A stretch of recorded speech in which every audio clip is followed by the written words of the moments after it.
मंगल भवन अमंगलहारी द्रबहु सुदशरथ अजिर बिहारी। वृश्चिक राशि के जो जातक हैं, फरवरी महीना 2024 में आपके जो ग्रह हैं वो कहाँ कहाँ पे स्थित है कुंडली में, आपकी कुंडली कैसे रहने वाली है।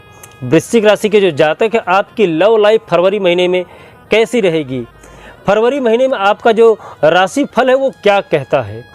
आपका जो भाग्य है फरवरी महीने का वो आपका कितना साथ देने जा रहा है। किस किस भाव में कौन कौन से ग्रह बैठे हुए हैं। आपका शिक्षा का क्षेत्र कैसा रहने वाला है।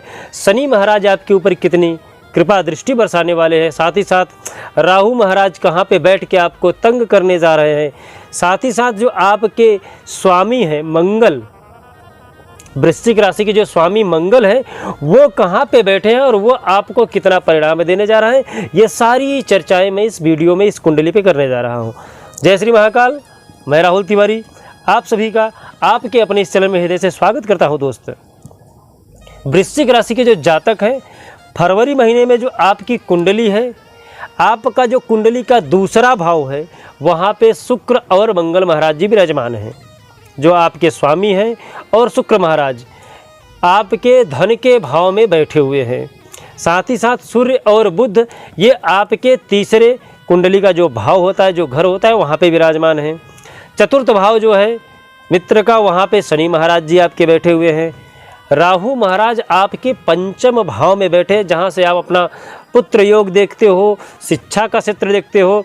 साथ ही साथ आपका जो प्यार है, जो लव लाइफ है, आप वो देखते हो। वो सारा चीज़ जो इस समय फरवरी महीने में समाधान निकालने वाले हैं वो है राहु महाराज। गुरु महाराज ये आपके कुंडली के छठे भाव में बैठे हुए हैं।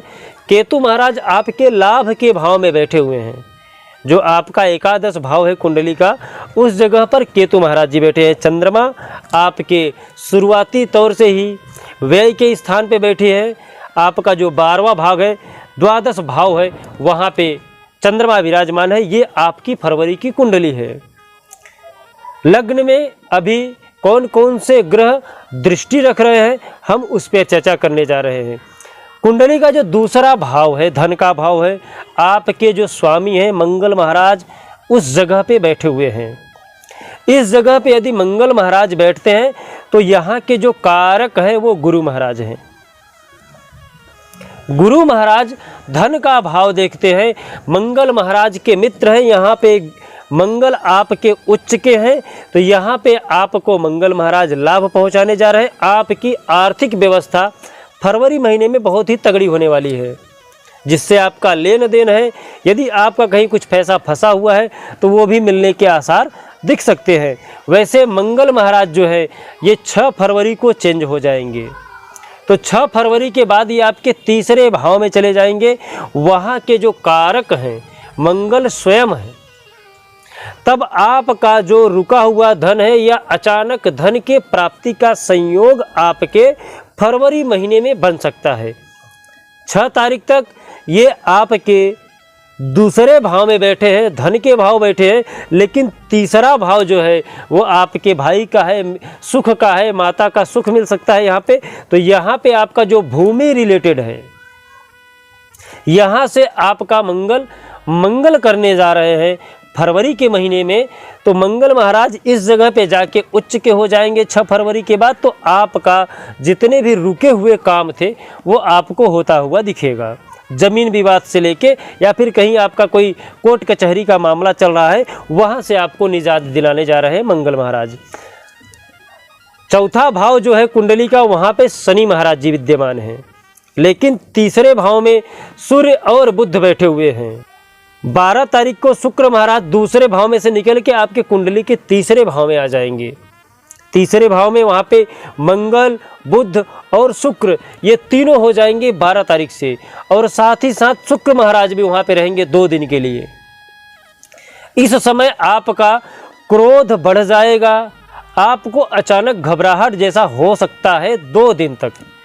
12, 13, 14 तारीख, ये 3 तारीख जो ऐसी है, क्योंकि यहाँ पे सूर्य मौजूद रहेंगे, मंगल मौजूद रहेंगे, शुक्र मौजूद रहेंगे, बुध मौजूद रहेंगे, तो आपका दिमाग थोड़ा सा असमंजस में हो जाएगा। फैसला लेने में थोड़ी सी तकलीफ हो सकती है आपको। तो आपको 12, 13, 14 ये 3 दिन अपने आप को संभालना है। आप कोई ऐसा गलत डिसीजन मत ले लेना, या जो डिसीजन लेना भी है तो आप उसको डिले कर देना, 2 दिन के बाद ले लेना। यदि बहुत ज़्यादा ज़रूरी है तो थोड़ा सा सोच समझ के फिर लीजिएगा। सूर्य महाराज ये 14 तारीख के बाद मूवमेंट करके आपके केंद्र में चले आएंगे, चतुर्थ भाव में चले आएंगे, जहाँ पे शनि महाराज बैठे हुए हैं। कोई भी यदि ग्रह चतुर्थ भाव में आता है, शनि हुए, शुक्र हुए, या जो भी मेन ग्रह यदि चतुर्थ केंद्र में आ जाते हैं तो वो आपको फल जो देते हैं वो बड़ा ही उचित फल देते हैं। यदि आपके मित्र हैं तो, यदि शत्रु हैं तो उतना ही गलत रिजल्ट देंगे। अभी 14 फरवरी तक शनि महाराज आपके ऊपर थोड़ा सा हे दृष्टि पे रखे हुए आपको नीच की दृष्टि से देख रहे हैं। यहाँ पे आपका शत्रु का निर्माण हो सकता है। तो आप 14 तारीख तक थोड़ा सा बात विवाद में मत उलझिएगा। 14 तारीख के बाद सूर्य महाराज जैसे ही वहाँ पे आ जाएंगे केंद्र में, आपके मित्र हैं, और जहाँ पे सूर्य का उदय हो जाता है सारे के सारे ग्रह अस्त हो जाते हैं। तो शनि महाराज इस जगह पे अस्त हो जाएंगे 14 तारीख के बाद से।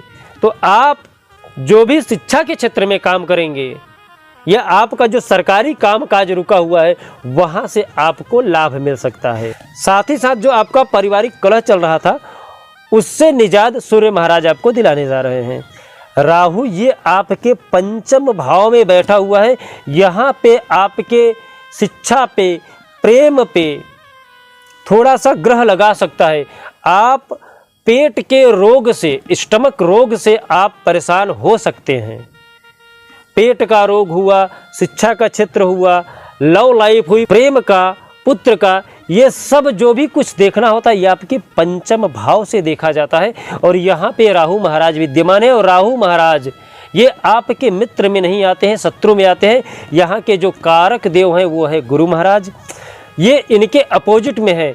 तो आपको थोड़ा सा राहु को शांत करने की जरूरत है। गुरु महाराज ये आपके छठे भाव में बैठे हैं।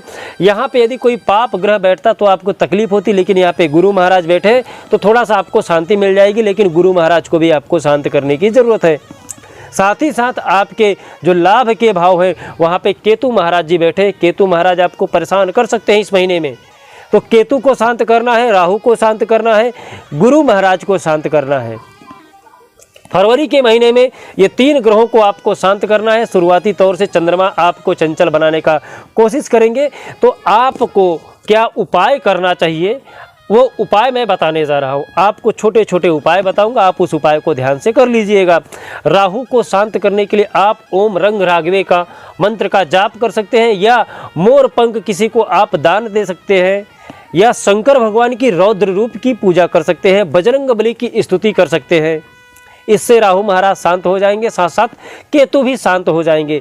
यदि आप गणेश भगवान की भी स्तुति करते हैं तो भी राहु केतु दोनों शांत हो जाएंगे। और आप गुरु को शांत करने के लिए, गुरु को मजबूत करने के लिए ओम ब्रिंग बृहस्पतये नमः इस मंत्र का जाप कर सकते हैं। साथ ही साथ आप पीला चंदन लगाना शुरू कर दीजिएगा फरवरी महीने में। इससे गुरु महाराज आपके मजबूत बने रहेंगे। यदि आपकी और भी कोई समस्या है तो आप हमें कमेंट में अपना नाम और अपनी समस्या लिख सकते हैं। साथ ही साथ अपना समय लिखना मत भूलिएगा। यदि आपका कुंडली नहीं है, समय नहीं है, तो अपना नाम और अपनी समस्या लिखिएगा। अपने व्यक्तित्व को इतना महान बनाइए, जो बड़े हैं वो आपसे सम्मान पा सके, जो छोटे हैं वो आपसे प्रेम कर सके, और कोई भी स्त्री सहजता से बात कर सके। जय श्री महाकाल। आपका दिन शुभ हो, मंगल हो, स्वस्थ रहे, मस्त रहे।